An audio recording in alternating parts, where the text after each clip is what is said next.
Ladies and gentlemen, how do? Let's have a quick look at one of my toys. It's a tool I use for porting two-stroke engines.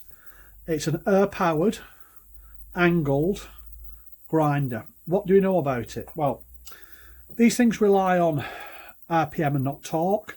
I need a really good air supply. The distance from here to here, let's have a quick look. So we're not doing any guesswork here. Oh, sorry. So we're looking at about 54 millimeters from there to there. And what I've had to do is to use the tips that come with the tool is to cut the shank down a bit so they go right in. So it works just well for like a 125 cylinder. You've got to feed it up into the cylinder and be very careful not to damage the cylinder wall. It would help if you had a foot control for the air supply, but I'm just using the control on the tool here, which I found perfectly well as long as you're taking great care when you're going into the cylinder. So it's really good for getting those intricate parts. Readily available on the internet. It's not a paid promotion, this. I buy all my own kit. It's not that I can't be bought off, I can. So if anyone's got anything they'd like me to test, yeah, I can be bought. I can be, yeah, I can work with that. But this is all my own kit. Okay, so I have a good supply of a big compressor to keep this going. It comes with a selection of diamond tipped cutters, the stones, spanners, you can see. Not always sufficient, so what I did was, just bear with me, I bought this tip of carbide burrs. Now what you will have to do is, like I've done with the ones I've got here, is to cut them down with a slitting disc, a cutting disc, to give you so it sinks right into the tool. Okay, you don't stick it out too proud, because if that was to bend at the high PM these work at, you know, the tip could fly off that. It could cause severe injury. So I try to get them as close in as I can to do what you need to do.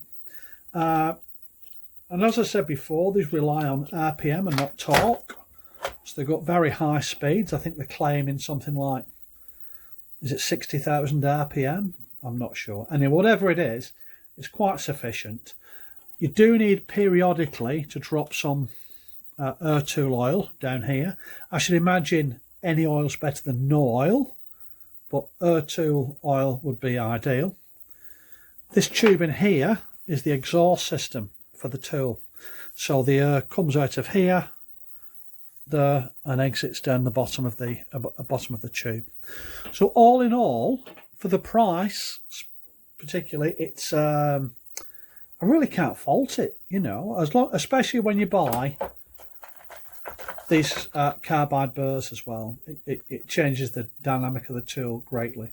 I find the stones helpful. I should probably not use any of these, but we'll see. That's for later down the line. So I've used the stones.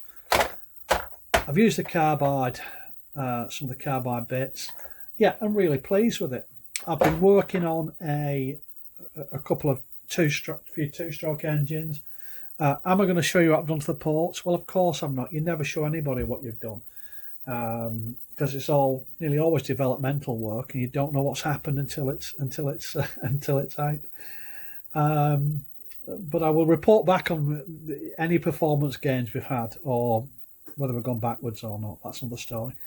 So there we are. That's a handy little tool, a nice addition to your equipment, especially if you have a good compressor. I do have a Dremel with a flexible shaft in. Well, this just brings a new dimension to it, you know, with the angled head on there, and you know, and that flexibility you have with that. Right, ladies and gents, that's all there is to say on the matter. Sorry, the bench is a bit of a mess. There's a lot going on. Laptop, multibyte DVDs, 350 Powell valve engine, just going back together. And I've just been using this tool this morning. I just thought I would do a quick chat about it. Okay, everybody, take care. look after one another, keep coming back, look at my other YouTube videos, and be lucky.